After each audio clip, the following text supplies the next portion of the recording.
Hello friends, welcome to my channel Health Abode. Today we will talk about how you can curb your sugar cravings. Don't keep yourself hungry for long because when we have sugar, it gives you instant boost of energy. So if we will keep hungry for long, our blood sugar levels will fall down, then we will crave for more and more sugar.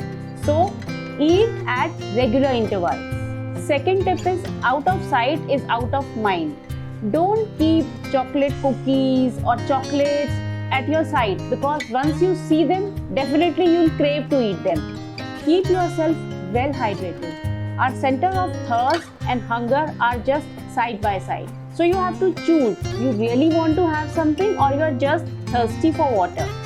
Small little things you can consume when you crave for sugar are like raisins. 3-4 raisins after a meal will not give you much calories, but then it will satisfy your craving for sweet. Then we have dates. Dates are rich in iron as well as fiber. So 1 or 2 dates are just okay to curb that craving. Then we have dry prunes.